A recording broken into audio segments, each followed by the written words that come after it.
maglingkod. Kaya pinapag-pray po namin na gisingin na rin kayo para gumaya. At congratulations, pinili yung gumalo.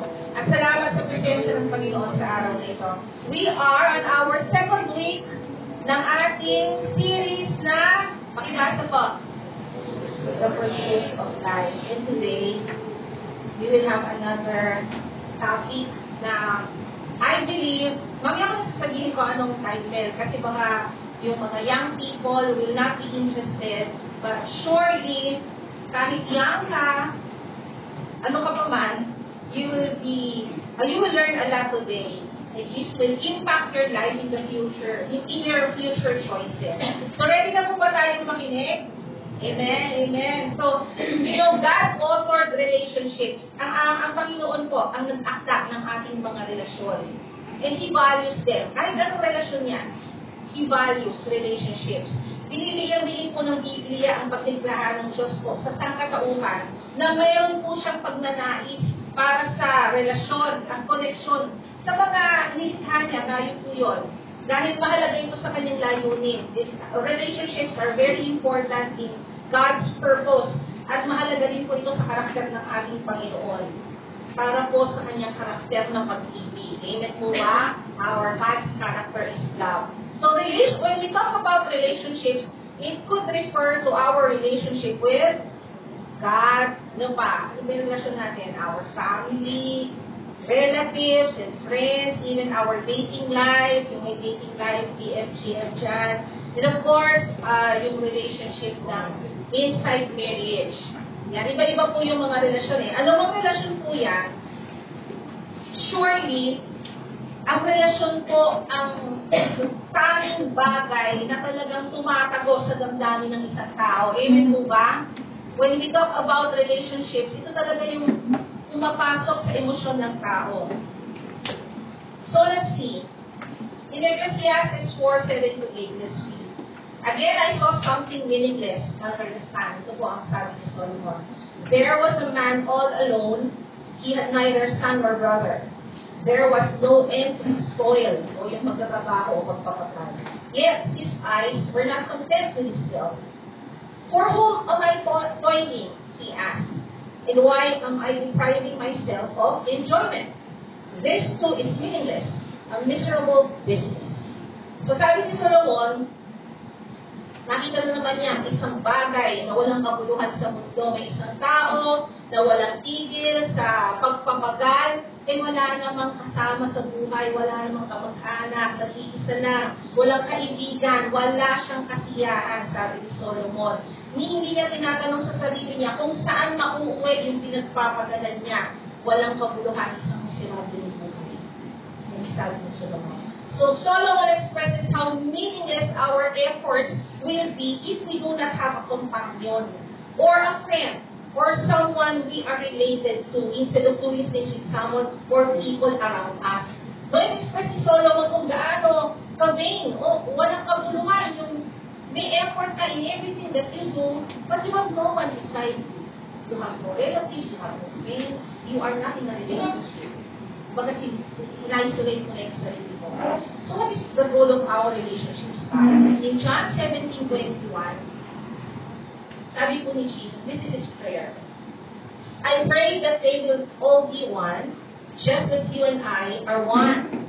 As you are in me, Father, and I am in you. And may they be in us, so that the world will believe you sent me. Ito po ay passage na panalangin ni Jesus, ng ating Panginoong Jesus, for unity o sa pagkakaisa with our relationships with all other believers in mind. Ang nasa isip po ni Jesus dito ay ang ating mga relasyon sa kapwa nating mga mananampalataya. Ang kahilingan niya sa Ama ay maging isa tayo.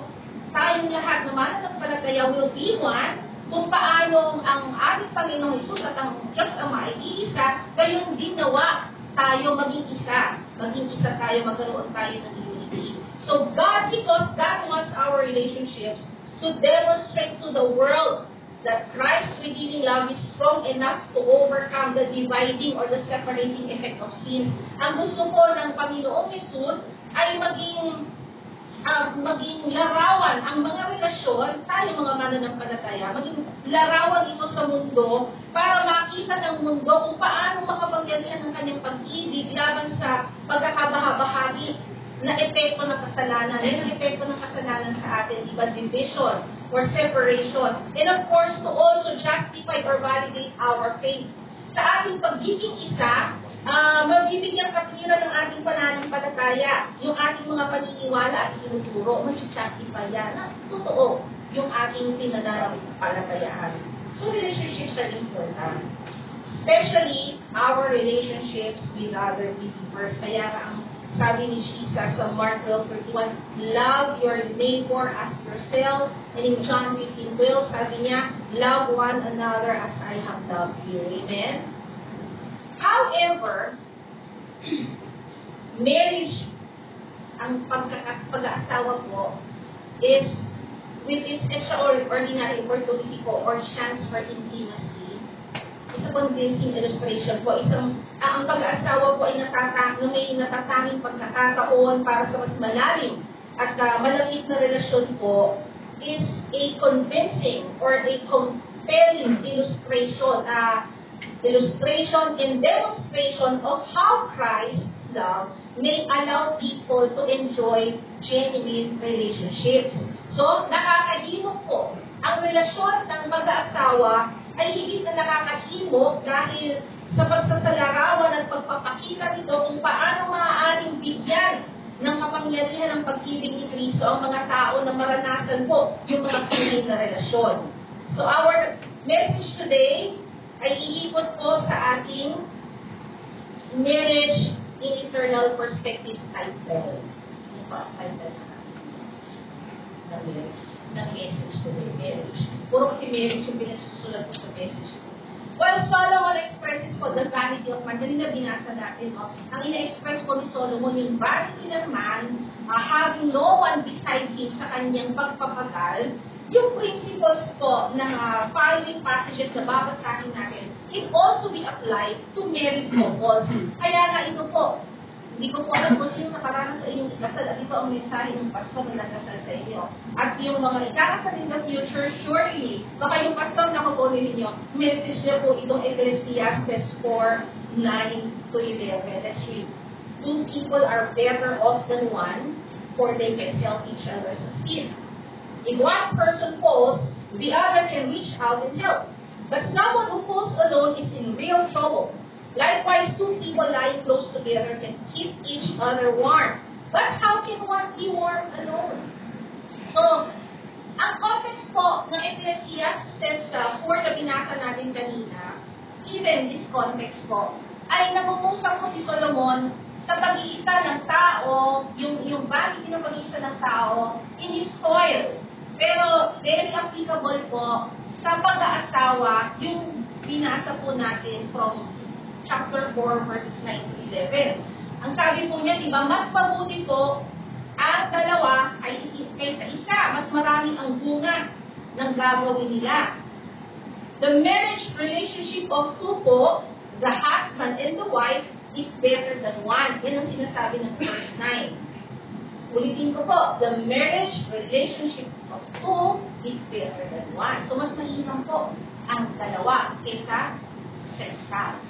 Verse 9, God commanded that the husband and the wife love each other. At ang biblical love po requires that they support one another during times of hardship. And thus, ito po yung sinasabi that they can help each other succeed. In verse 9b. And in verse 10, if one person falls, the other can reach out and help. So if the husband falls, the wife can help. If the wife falls, the husband can help. Yan po yung application niya. In verse 11, if two lie together, they keep warm. Only in the marriage relationship po is the intimacy of sexual relationship both permitted and encouraged by God. Amen po ba? I don't mind that we have young people sapagkat as early as now, dapat nalalaman po nila how important this is. That God, hinihikayat po ng Diyos only inside the marriage ang sexual relationship. In 1 Corinthians 7:1-4, ang sabi, it is good for a man not to touch a woman. Nevertheless, because of sexual immorality, let each man have his own wife. Meron po ba ako? And let each woman have her own husband. Let the husband render to his wife the affection due her, and likewise also the wife to her husband. Sa Tagalog po, ang sabi, mabuti po daw na ang isang tao ay huwag makipagtali. Ngunit dahil sa lumalaganap na pakikiapid, hindi lang pakikiapid yung pakikiapid kasi may asawa ka na, nakipagtali ka sa iba. Dahil sa lumalaganap na pakikiapid, bawat lalaki o babae ay dapat magkaroon ng sariling asawa. O, ikinilig ang mga single. Mag-asawa na ako, or kasawa ka ba?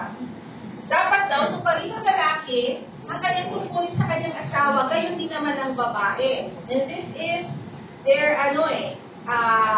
yung affection due to each other. So we have to render the affection due to our husbands. And husbands, you must render the affection due to your wives. Amen po ba? So, sapagkat sabi ng verse 4 ng 1 Corinthians 7, let the husband render, yun na po yun. Verse 4, the wife does not have authority over her own body, but the husband does. And likewise, the husband does not have authority over his own body, but the wife does. So, ibig sabihin, sa loob po ng pag-aasawahan, hindi na po natin sarili ang ating mga katawan, kundi pag-aari na ng ating mga asawa. Amen po ba? Kaya po ba tayo doon? Ang may karapatan na po sa asawa ang babae ay ang kanyang asawang lalaki. At ang asawang lalaki ang may karapatan sa kanyang katawan ay ang kanyang asawang lalaki. In 1 Corinthians 7:9, sabi po ni Paul, but if they can control themselves, actually, he was talking, ang context po dito, ang kinakausap niya dito, yung mga unmarried people, even the widows. Sabi niya, if they can control themselves, they should go ahead and marry. Hindi mo makontrol yung sarili mo, sige na, mag-asawa ka na lang, because it's better to marry than to burn with passion, or to burn with lust or desire. Amen po ba? Hindi ka rin naman makapagpigil, mag-asawa ka na lang para maging legal. Amen po ba? So kung hindi ka makapagpigil, hayaan na natin na mag-asawa ka sapagkat higit na mabuti ang mag-asawa kaysa mag-alab ka sa matinding pagnanasa, sabi ko. So this is how important that the physical union must be done only inside marriage.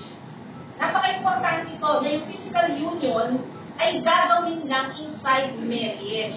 Hebrews 13:4, because marriage, meron po ako niyan, marriage is honorable among all, and the bed undefiled. But fornicators and adulterers, God will judge.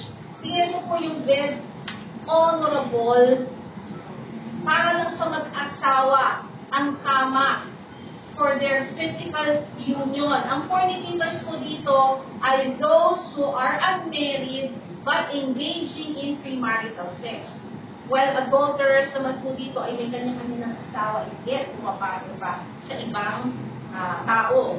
So again, I want to reiterate this, I want to emphasize this, young people, even the married couples. Tanging sa relasyon ng pag-aasawa lamang pinaghihintulutan at hinihikayat ng Diyos ang intimacy o pagpapalagayang loob po ng pagkarami. Amen po ba? Censored po ba? Hindi po, kasi salita ng Diyos ito. We have to teach this. So what's the goal of marriage? Marriage exists because God observed that it is not good for a man to be alone. Nakita niyo po yan sa Genesis 2:18. Andiyan na si Adan, nag-iisa. Pero nakita ng Panginoon, it is not good that the man should be alone. Sabi niya, I will make him a helper fit for him. ESV version po yan. Pero yung iba pong version, gusto kong ikwento sa inyo. May version na I will give him a helper suitable for him. Kanina, fit for him. Ngayon, suitable for him. Pare-pareho lang yan. Gusto ko lang namnamin po natin kung tayong mga kababaihan, tayo yung fit for the man, we are suitable for the man. Ang isang version, helper just right for the man. Just right for him. Helper, hindi po katulong, ha? Hindi po muchacha. Hindi katuwang sa buhay. May isa pa po, no, sa NKJV, helper comparable to him. Comparable. Ang Tagalog po, angkop na makakasama at makakatuwang. Hindi po angkop na katulong, kundi makakatuwang. Katulong in a sense, nakatulong sa buhay. Hindi po utusan. And another version says, katuwang na nalababagay sa Kanya. Yan ang ginawa ng Panginoon. So God established the first marriage in the Garden of Eden when He gave Eve to Adam. Siya po ang nagtatag ng unang pag-aasawahan ng ating Panginoon in the Garden of Eden. So God made marriage a permanent and essential part of human life. Napakahalaga po ng marriage because it is a physical representation po of our Lord Jesus to the world. Marriages must shine the light of Jesus to the world. Kailangan pong maglingning ang relationship of marriage sa mundo. Maunawaan po natin to as we go along. Marriage in eternal perspective, pumunta na po tayo sa ating topic. So in Ephesians 5, ang passage po natin will be in Ephesians 5:21 to 33, pero ang napakahaba po, hihimayin po natin yan isa-isa. Let's go first with Ephesians 5:21. And further, submit to one another out of reverence for Christ. Pwede na po kayong ulipat ng slide. Pwede po yung first place po. And further, sabi, submit to one another out of reverence for Christ. Siguro po, hanggang ngayon, akala natin, ang lagi lang natin naiisip, yung wives, submit to your husband. Sino po yun lang memorize? Sino po yun lang memorize? Baka mga lalaki lang po ang nakaka-memorize kasi iniisip nila to their advantage yun. Now, wives, submit to your husband. Pero ito pong sabi ni Paul sa Ephesians 5:21. Submit to one another out of reverence for Christ. Submission po, pagpapasakop here, goes both ways po. Husband, submit to your wife. And wife, submit to your husband. Ito pong sinasabi dito. Pero hindi po ito submission as in letting one rule. Hindi po ito submission na isa lang ang mag-ahari sa bahay. Isa lang ang hari na hindi mababali ang bawat sabihin. Po, hindi po ito submission na isa lang ang mag-rule over the other. Ang submission po dito means considering the needs of your spouse first before your needs. Ang sinasabi po ni Paul na submission dito, unahin mo muna yung pangangailangan ng spouse mo. So kung ikaw man ay babae, unahin mo ang pangangailangan ng asawa mong lalaki. Kung ikaw ay lalaki, consider the needs of your spouse first. Yun po yung submission. Considering the needs of your partner. Or, selflessly taking second place po. Ibig sabihin, in a marriage, kung pareho po, na ang gusto ninyo, second place na ako, second place, eh baka, talagang all roses throughout the relationship kasi lagi kayong nagbibigayan. Kasi yung submission dito is lagi mong inilalagay yung sa isip mo at sa yung mga ginagawa, yung needs ng spouse mo bago mo i-meet yung needs mo. So, to submit to one another means humble surrender to each other or selflessly giving in for the good of each other. Yun yung sinasabi ni Paul na submit to one another. Submit to one another is mutual submission na mutual protection din. Tandaan mo kapatid, ang kapintasan mo ay kapintasan din ng asawa mo. Kaya kapag kinukwento mo sa iba, especially sa mga tao hindi karapat-dapat kwentuhan, ang kapintasan ng asawa mo, napipintasan kayo. Maliban lang na kung kayo ay nasa counseling, nasa marriage counseling, and even sa counseling, criticism is uncalled for. Hindi mo rin kailangan i-criticize ang asawa ko. There are so many ways to tell your husband his shortcomings. There are so many ways to tell your wife her shortcomings without criticizing and without depending on them to others. Huwag kang sumbong ng sumbong, kapatid, tungkol sa asawa mo. Akala mo, asawa mo lang ang napupulaan.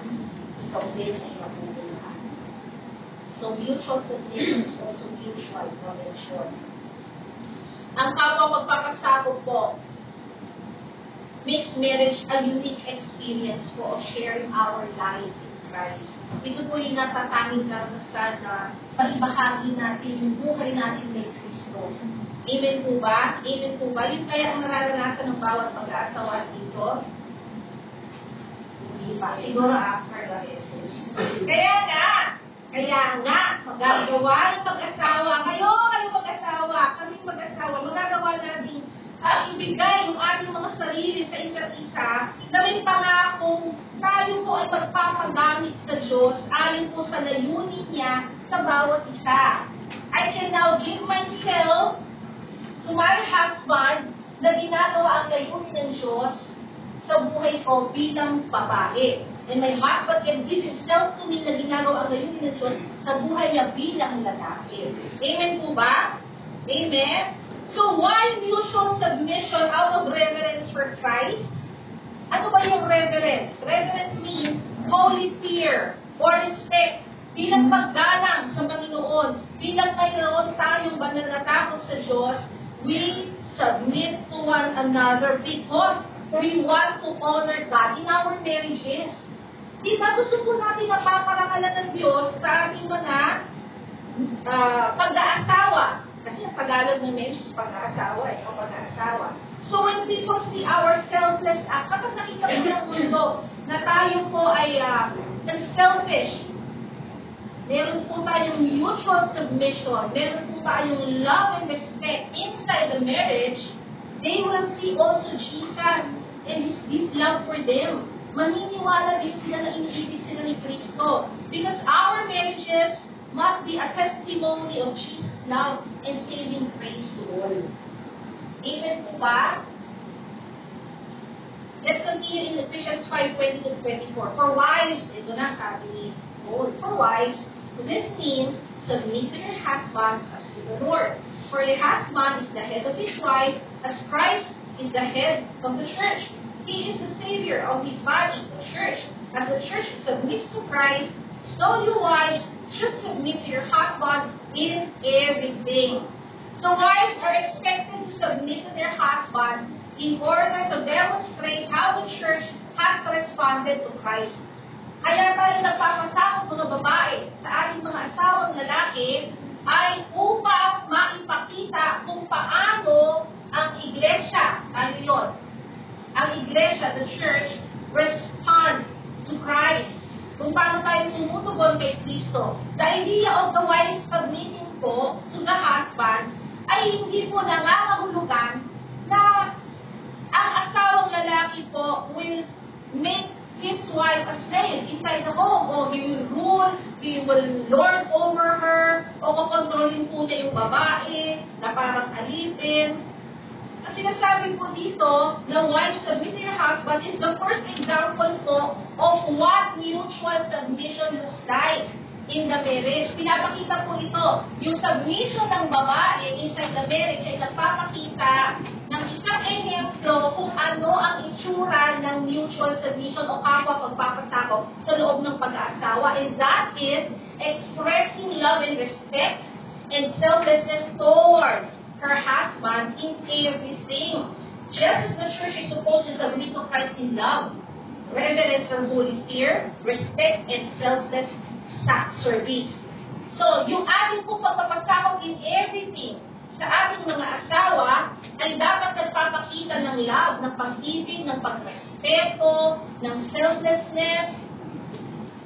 Kasi ipinapakita noon kung paano ang church is supposed to submit naman to the Lord Jesus na meron ding reverence, may love, may selfless service. Amen. Paliwanag po ba? Nakukuha po ba? But a Christian wife may ask, paano ang asawa ko ay hindi mananampalataya? You have an unbelieving husband. Ito po ang sabi ng 1 Peter 3:1. Wives, likewise, be submissive to your own husbands, that even if some do not obey the word, they without the word may be won by the conduct of their wives. So, ibig sabihin, hindi na babago ang utos ng Panginoon. You should also submit kahit unbelieving ang husband mo. Bakit? Dahil kahit hindi sila naniniwala sa salita ng Diyos, maghihikayat din silang sumampalataya dahil sa iyong magandang asal, kahit hindi ka na magsalita. Yan ang sabi ng 1 Peter 3:1. Wala kang sinasabi. Patotoo ka lang ng isang asawang babae na may mabuting asal, may magandang asal. Amen? Kaya hindi na tayo kailangan magpaliwanag sa ating mga asawang hindi mananampalataya dahil ang ating asal ang magsasabi kung anong tunay na pananampalataya sa kanila. And we can win them for the Lord. Amen? Further, in Titus 2:4, sabi that they admonish the young women to love their husbands and to love their children. Paalalahanan daw ang mga babae na mahalin, ibigin ang kanilang mga asawa at ang kanilang mga anak. So sa iyong magandang patutuo ng pag-ibig, kapatid, ang iyong pagrespeto at paglilingkod sa iyong asawa, sabayan mo pa ng pananalangin, sasamahan ka ng Diyos, mawin ng iyong asawa sa pananampalataya. Amen? So this is also for you, kahit may asawa kang hindi mananampalataya. Paul tells the wife to submit to her husband as to the Lord. Because yung submission na pinapakita ng asawang babae sa kanyang asawa is as valuable as her submission to the Lord. Mahalaga rin. Parehong mahalaga yung submission natin mga babae sa ating mga asawa at yung submission natin to the Lord. Because our submission to our husband is the extension of our submission to Christ. Hindi naman tayo makakapag-submit sa ating mga asawang lalaki kung hindi tayo submitted to the Lord. Amen? Amen? Mga asawang lalaki, submissive ba ang mga asawang babae? Pagkatapos siguro nito, no? Kasi may matututunan tayo. So, the husband as the head, kasi kanina sabi bilang head, no? Yung binasa natin as the head. Tayo wives na submit sa ating husband because they are the head. Pero, ang sabi po dito, the husband as the head does not mean po that he is in charge of everything. Hindi po ibig sabihin na sinabi ng Biblia na head ang mga lalaki, siya na lahat, in charge ako. Siya yung may sole authority, siya yung may last word sa marriage, hindi po ganon. Kanina nga, sinabi na natin yung mutual submission. So to understand how a husband is the head of the wife, kailangan maunawaan natin how Jesus is the head of the church. Ang sabi po sa verse 23, Christ is the head of the church. He is the Savior of His body, the church. So, ibig po dito palang in-explain na ni Paul So, Jesus being the head of us, siya ang ulo natin, His church, tayo yun, is Him being the Savior. Where Christ is the one who saves His church. Pinaliwanag na ni Paul Jesus as our head is our Savior. Dinifine niya yung pagiging head ni Kristo sa ating church. So this slightly explains and defines po what Paul means nang sabihin po niya na ang husbands are the head of the wives. The head pala, Jesus as the head is our Savior. So the head is a deliverer. The head is a redeemer.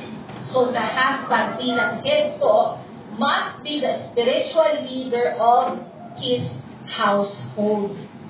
Siya po dapat yung nangunguna. Ang mga kalalakihan dapat ang nangunguna na mag-aya, manalangin. Sila dapat yung nangunguna na mag-aya, mag-devotion. Sila yung nangunguna dapat na sabihin, gumayak na at mag-church. Diba? Husbands, as the head of your wives, you are her spiritual leader. Amen po ba? Because your leadership must represent love and sacrifice, reflecting Jesus' love and sacrifice for His church. Ang pag-ibig dapat ng asawang lalaki ay sumasalapit sa pag-ibig at sakripisyo ni Kristo, katulad ng pag-ibig at sakripisyo ni Kristo sa kanyang iglesia. Amen po ba, husbands? Parang ayaw niyo yung message ngayon kasi ang dami yung babaguhin sa loob ng sambahayan. Amen? Amen? Tuloy po natin, Ephesians 5:25 to 27. For husbands, ito na kanina for wives. Ito naman for husbands. This means, love your wives, just as Christ loved the church. He gave up His life for her to make her holy and clean, washed by the cleansing of God's Word. He did this to present her to Himself as a glorious church without a spot or wrinkle or any other blemish. Instead, she will be holy and without fault. Alam niyo kung ano yung ginamit ni Paul na word doon sa husbands, love your wives? Agape. Yun po yung Greek word na agape. Ito po yung original word na ginamit ni Paul. This is the word that he expressed kung paano dapat iniibig ng lalaki ang babae. Ang ibig po sabihin ng agape is, basahin niyo po, the highest form of love. Ano pa? Selfless. Sige pa.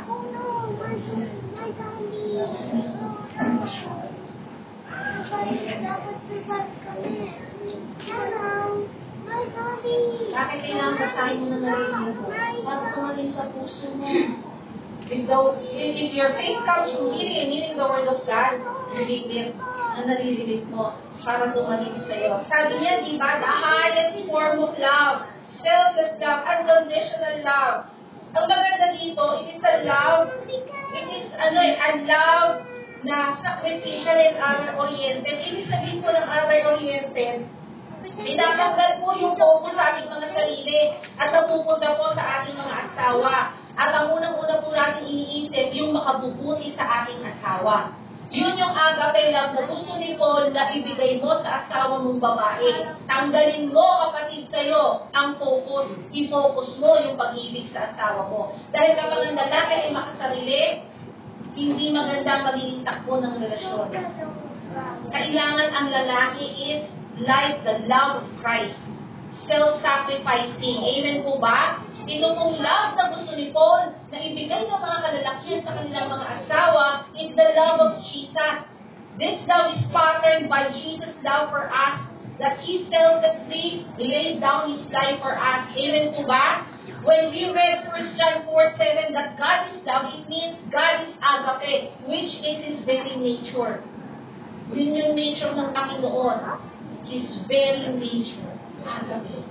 Love. Amen? Amen? Willing ba mga lalaki na ibigay sa mga babae ang agape? Selfless love?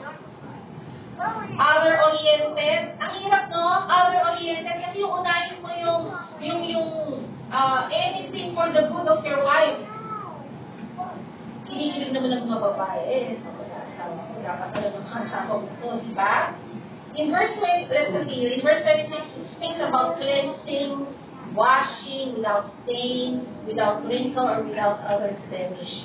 These are the works Jesus did for His church. Sanctification. Ito yung mga ginawa ni Jesus para tayo pabanahin. To consecrate us.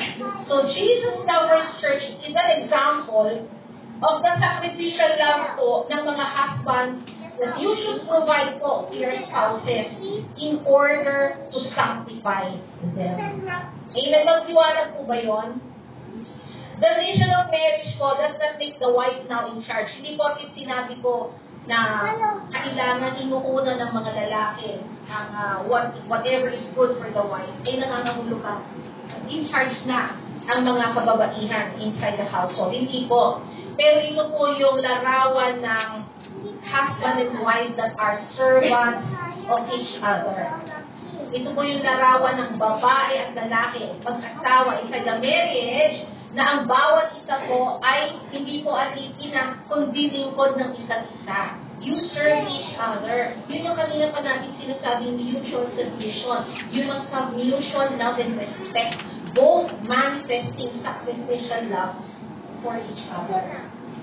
So hindi porket sinabi ang kalalakihan must have agape love for for his wife, ay tayo hindi. We should also have agape love for our husbands. Mutual submission, mutual protection, mutual love. Amen? Mutual respect.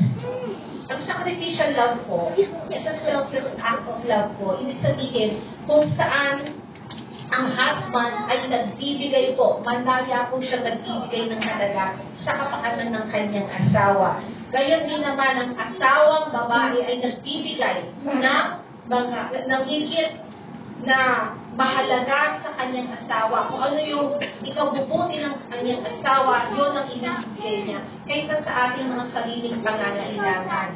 Kaya ito po ay nangangahulugan. Kahit po nangangahulugan ito ng personal na paghihirap. Now, I am not saying na pausahan yung sarili niyo sa paglilingkod niyo sa asawa niyo. What I am encouraging here is you both do the same thing. Iisipin ninyo yung kapakanan ng bawat isa. Kasi you will both benefit. Kapag isa lang sa mag-asawa ang nag-iisip ng kapakanan ng kanyang asawa, mahihirapan po talaga yung partner. Isa-sacrifice talaga niya yung sarili niya kahit may personal siyang paghihirap.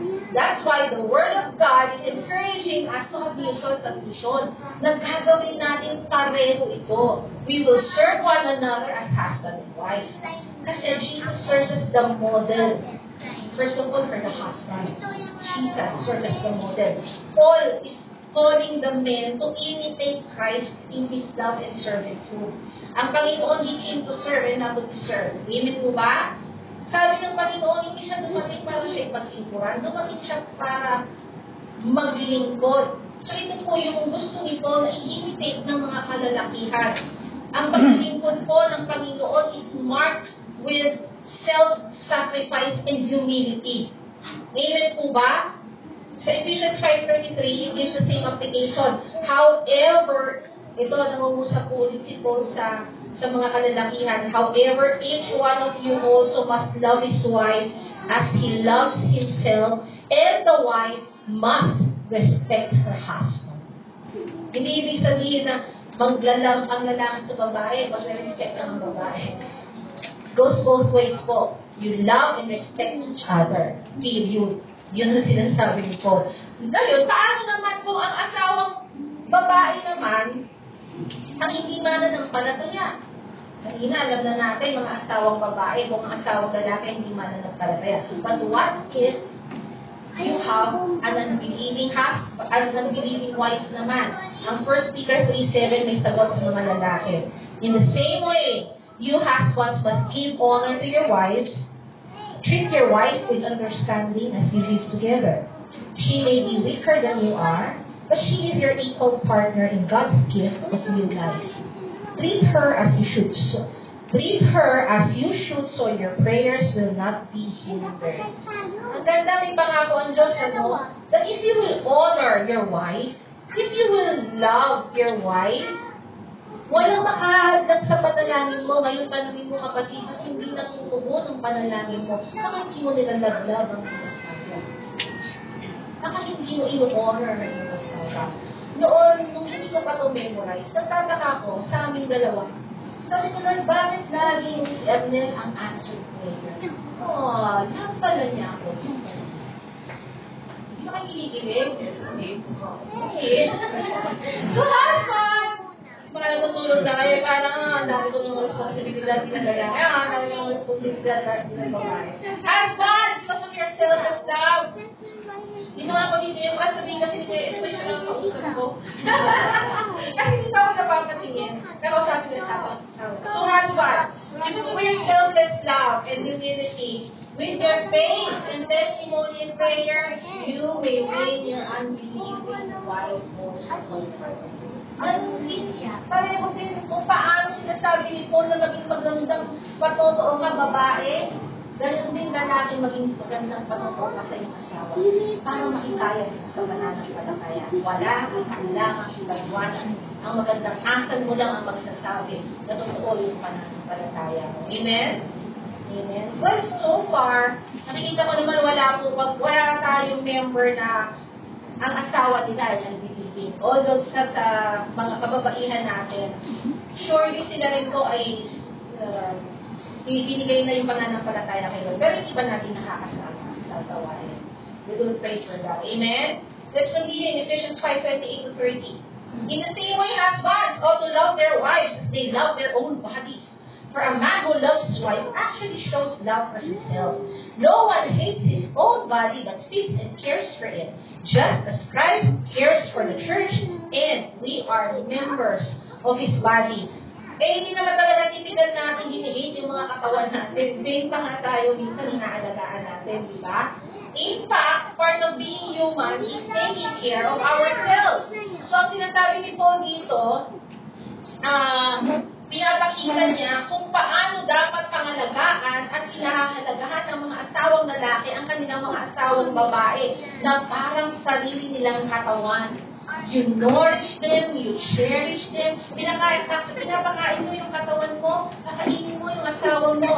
Inaalagaan mo yung katawan mo, alagaan mo yung asawa mo. This image po is based on Christ and His relationship to the church. Di po ba tayo ay tinuturing ng Diyos na kanyang katawan and He is our head? Amen po ba? God also nourishes us. God sustains us. He supports us. And because God cares for us at tayo tinuturing niyang katawan, nararanasan natin yung kanyang kabubunan, His entireness, no? Nararanasan natin yung kabuuan ng Panginoon sa buhay natin. Tayo kasi bilang bahagi ng kanyang katawan ay pinangangalagaan at pinahahalagahan niya. Ito yung nais ni Paul sabihin sa mga asawang lalaki. Mahalin niyo yung asawa niyo babae na parang katawan niyo. Definitely, hindi niyo i-hate yung katawan niyo. So, ibig sabihin, hindi niyo i-hate yung asawa niyo. Amen po ba? Minsan siguro mararamdaman niyo hindi niyo sila love today, but it doesn't mean you hate them. Meron lang siguro kayong konting tampuhan. Amen. Pero bakit kayo magkasama pa rin? Because you are committed.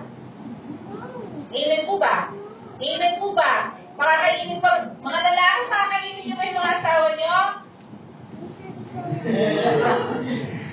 Ang tamad-tamad niyo mag-iinin ngayon, ayaw niyo yung message ko, Pastora.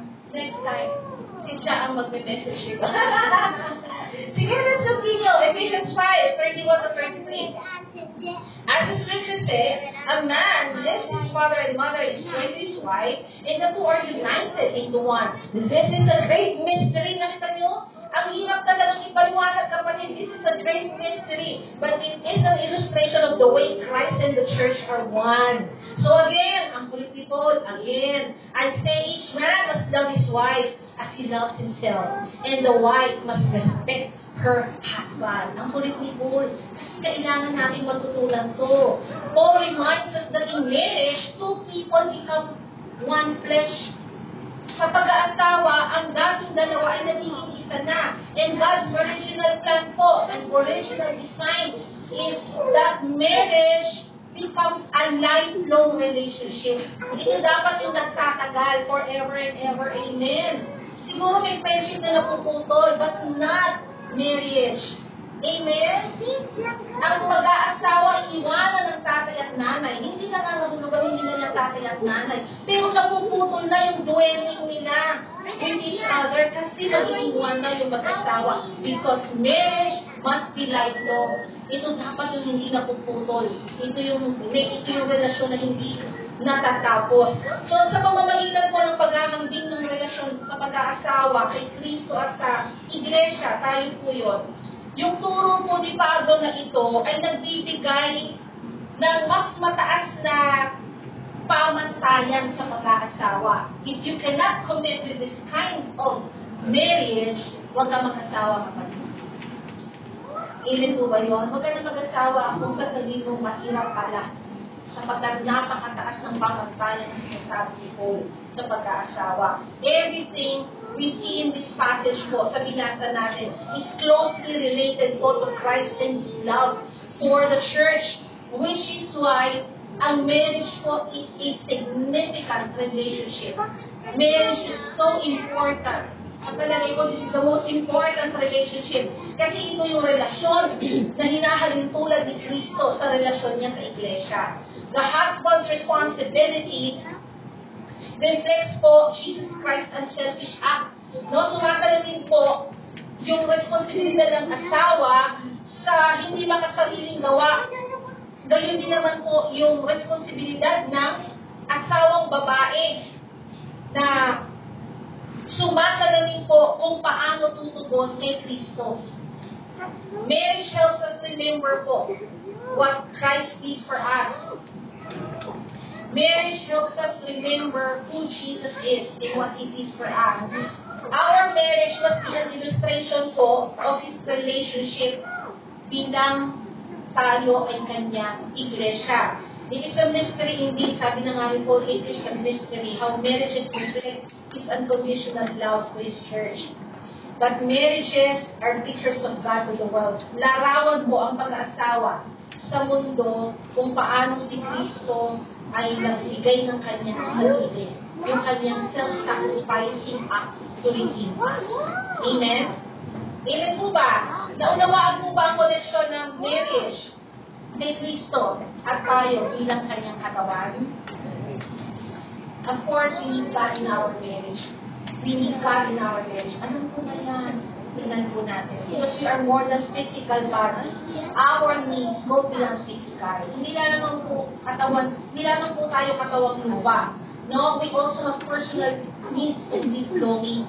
May mga pag-aasam din po tayo. The Bible uses various words po to describe our personal character. Nandiyan po yung ating soul, our spirit, our will, yung kalooban po natin, our mind, yung kaisipan natin, our heart, which is the center of our personality.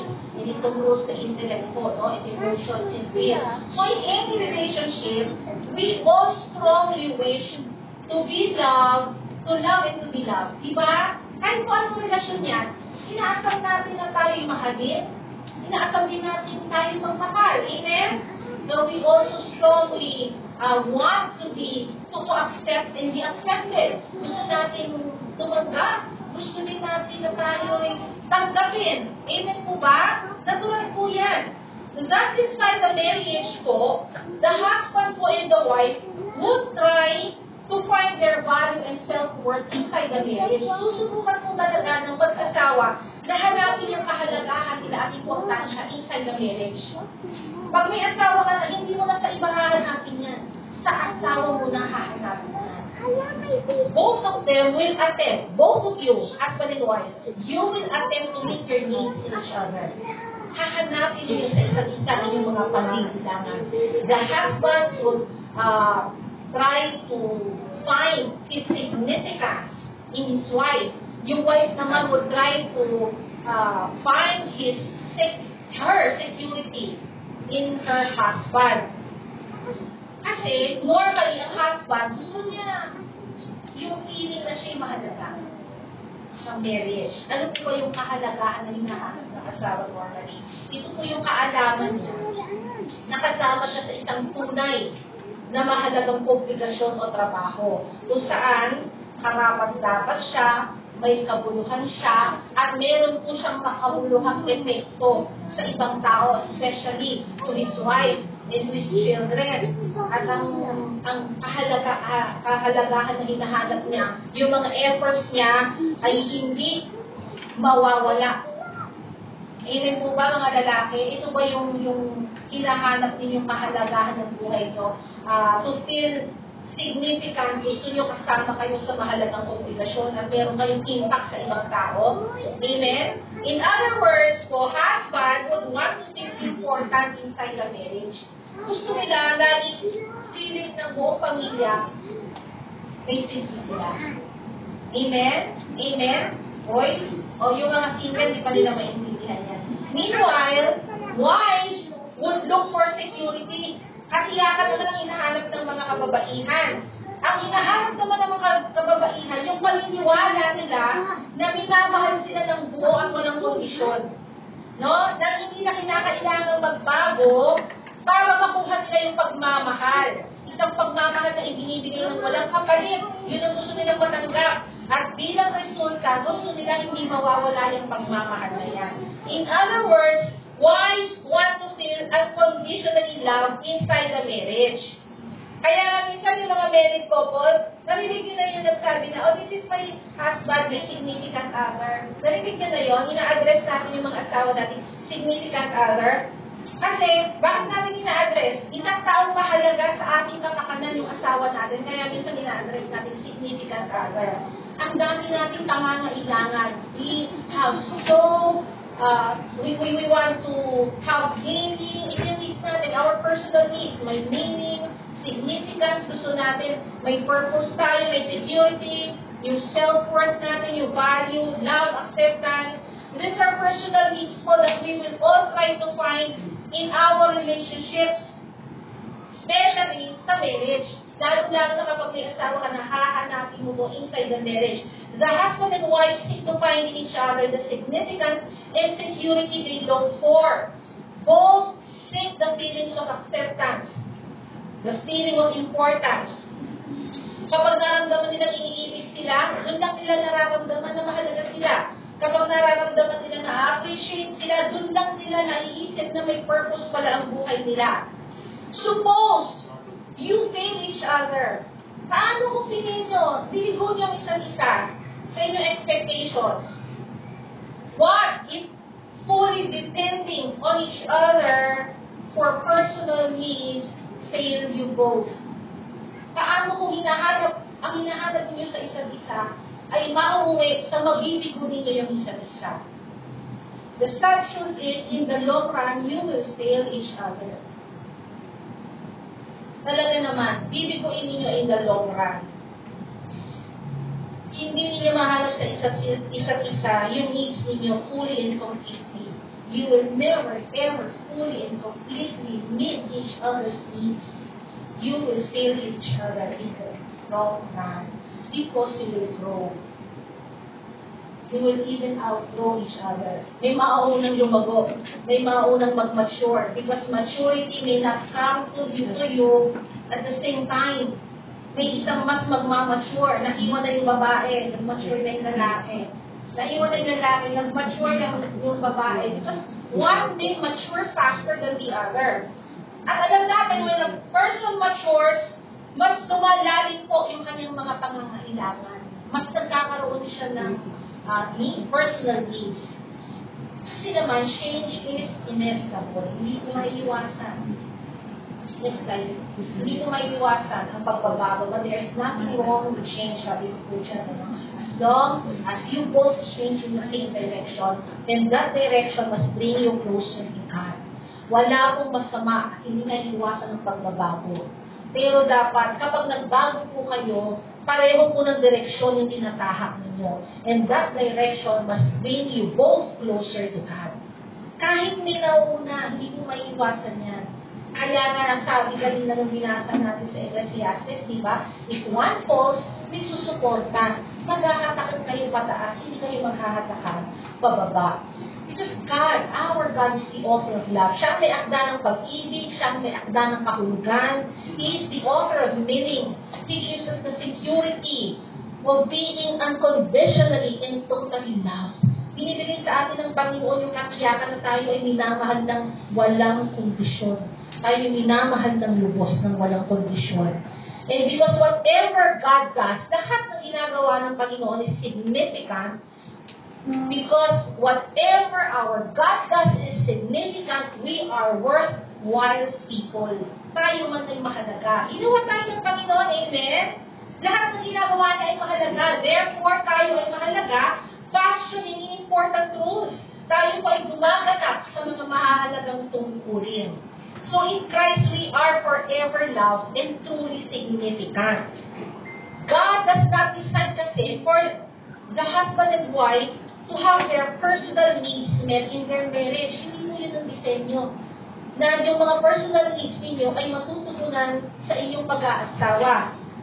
Hindi po yan ang kailangan, hindi po yan ang disenyo ng Panginoon. That is why we need God in our marriage. Kasi ang Panginoon lamang ang makatutugon sa ating mga personal needs.